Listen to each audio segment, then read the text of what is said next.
তো জানা শোনার পরে জালেমের পক্ষে সাফাই গায়, জালেমকে সাহস দেয়।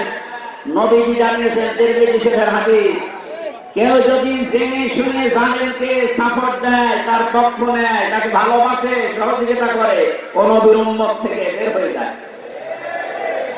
সুতরাং আপনি নবীর উম্মত থাকবেন না বের হয়ে যাবেন, এখন সিদ্ধান্ত নিন। যেহেতু জালেমদের প্রতি বরদোয়া, জালেমদের প্রতি মামলা কার? ছোটখাটো জালেম যারা আছেন এখনই তওবা করে ফিরে আসেন। আমার বংশ, আমার বাড়িতে এই যে এবি থানা, আগে সদর থানা ছিল, এখন এবি থানা, হালসা হালসা না ডালিয়া, বংশের 100 জনের 98 জন আওয়ামী লীগ করছে। ওরা আমার মনে হয় যে শক্ত আওয়ামী লীগ, ওরা বঙ্গবন্ধুকে মনে করতো সেকেন্ড। 5 তারিখের পরে বিকাল আসতে আসতে আমার কল দিয়ে বলছে, বাবাজি আমরা সব পার্টি গেছি, মানে এখন আমরা সব জামাত ইসলামী করি। কিসের জামাত? আমি যা করেছেন এই 15.5 বছর আগে ওটা শোধ হবে, এরপরে জামাত ইসলাম।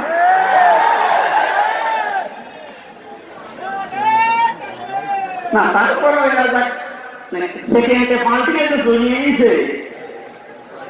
এখানে যারা ছোটখাটো জালেম আছেন, হালকা পাতলা, আপনারা আশা করতে ফিরে আসবেন, নয়তো মৃত্যুর বড়গড়ানি শুরু হলে জালেমদের কিন্তু আর কালেমাও নসিব হবে না। বেঈমান হয়ে আবাদান আবাদান চিরকালের জন্য জাহান্নামে থাকা লাগবে। কথা বলে ঠিক কিনা?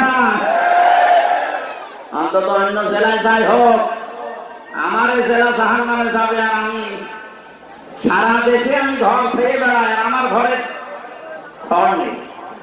না, এটা করা যাবে না। আমি আহ্বান জানাচ্ছি আপনাদের বিবেককে কাজে লাগাবেন। জালেমদের পক্ষে আমরা কোনদিন ছিলাম না, ইনশাল্লাহ সামনে কিয়ামত পর্যন্ত এই বাংলাদেশে জালেমদের পক্ষে আমরা থাকবো না ইনশাল্লাহ। কোরআনে কারিমের অনুষ্ঠানে যেহেতু এসেছি, কোরআন কিভাবে মানুষের কাছে উপস্থাপন করা লাগে এ ধরন আল্লাহ শিখিয়েছেন কোরআনে। ওইভাবে বলবো নাকি মন মতো বলবো?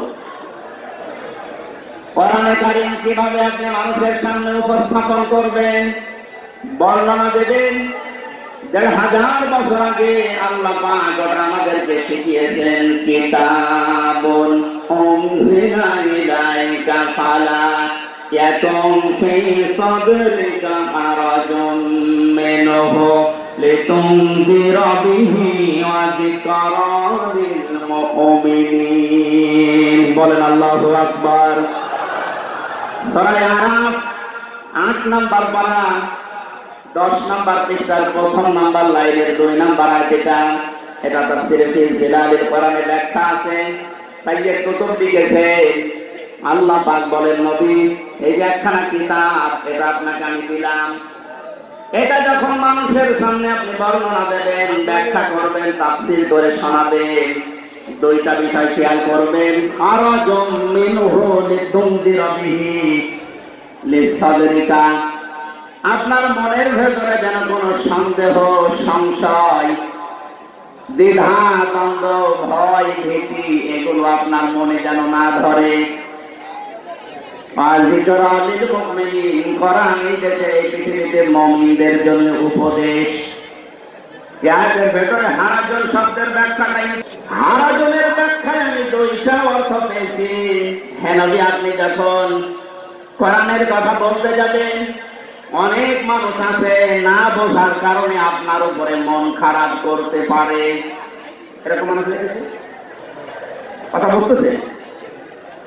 কোরআন যেভাবে আল্লাহ উপস্থাপন করেছেন, যেভাবে তিনি বর্ণনা দিয়েছেন, ওই ফোর্সে যদি বর্ণনা দেওয়া হয়, অনেক মানুষের সীমিত জ্ঞানের কারণে ওই বক্তব্য বুঝবে না, সেটা উল্টা পাল্টা ধারণা আপনার উপরে আসতে পারে যে হুজুর মনে হয় রাজনীতি করছে, এরকম ধারণা দেখে নেই। 2 নম্বরে, আবহমান কাল থেকে এমন এমন নিয়ম নীতি মানুষ ইবাদত মনে করে পালন করে আসছে, যেটা আসলে ইসলামে নেই, কোরআনে নেই, হাদিসে নেই, কিন্তু মানুষ ইসলাম মনে করে পালন করে আসে। আপনি কোরআনের ব্যাখ্যা দিলে ওইগুলো টিকবে না, তখন ওই মানুষগুলো আপনার প্রতি মন খারাপ করবে। এর বাস্তব প্রমাণ এই যে মাজার আছে না, ঈশার মাজার দেন, সে দেখায় কোথায় চেয়েছেন এসব মাজার? কিছু মানুষের মাজারের প্রতি এত মহব্বত, আমার মনে হয় বিশ্ব নবীর উপর এত মহব্বত নেই। কিয়ামতের ময়দানে দুই প্রকার মানুষকে আল্লাহ সব চাইতে বেশি অপমান করবে। তার এক নম্বরে দুনিয়ায় যারা মাজারের খাদেম ছিল, আরে কুষ্টিয়াতে দুই জায়গায় খাদেম বেশি, গোলাপ শাহ, লালু শাহ। আর জায়গা পান না খেদমত করার, কথা বলেন না কেন? মাজার কেন্দ্রিক যদি ইসলাম হতো, এই পৃথিবীতে সর্বোত্তম মাজার হচ্ছে মোহাম্মদ রাসূলুল্লাহ। ওখানে তো কাউকে আমি কোনোদিন টাকা দিতে, মোমবাতি দিতে, আগরবাতি দিতে দেখি না। কোন কারণে আপনি এখানে এই সমস্ত কাজ কারবার করেন? লা তাত্তাখিযুল কুবুর মাসাজিদা, কবরকে সেজদার জায়গা বানিও না। অথচ লালনের মাজারে যে দেখেন এখন অনেকে সেজদা করে আছে। এইটা আমি একদিন গিয়েছিলাম, কিভাবে শিরক চলছে।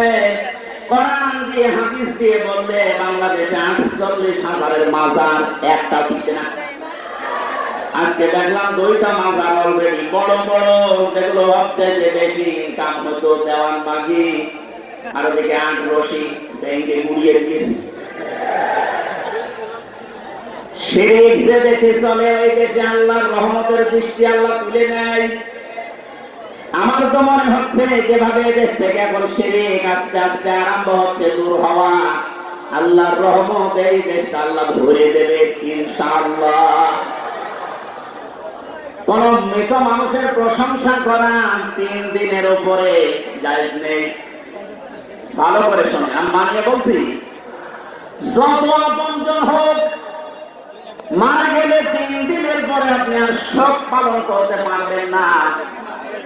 3 দিন পরে শোক পালন করা যায় নেই। আর কেউ মারা গেলে, হ্যাঁ, বিধবা মহিলা স্বামী মারা গেলে সর্বোচ্চ 3 মাস 10 দিন বিবাহ ছাড়া থাকতে পারবে।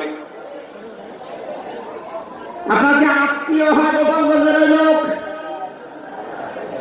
কবে মারা গেছে এতদিন পর্যন্ত আপনার শোকই যায় না।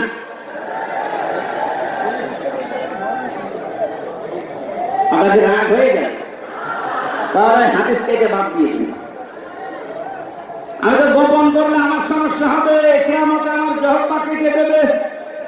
কথা বলুন, আমি আপনাকে বাঁচাতে চাচ্ছি। যেহেতু ইবাদত 1 দিন 2 দিন 5 দিন না, ওয়াবুদ রাব্বাকা হাত্তা ইয়াতিয়াকাল ইয়াকিন। সূরা হিজরের 99 নম্বর আয়াত, 14 নম্বর পারা, 6 নম্বর পৃষ্ঠা, 5 নম্বর লাইনে আছে। আল্লাহ বলেন ইবাদত করবা 2 দিন 5 দিন না, যতদিন মরণ না আসে ততদিন। এটা যে একটা ইবাদতের কথা বলছি, শোক পালন করা জায়েজ নেই 3 দিনের উপরে।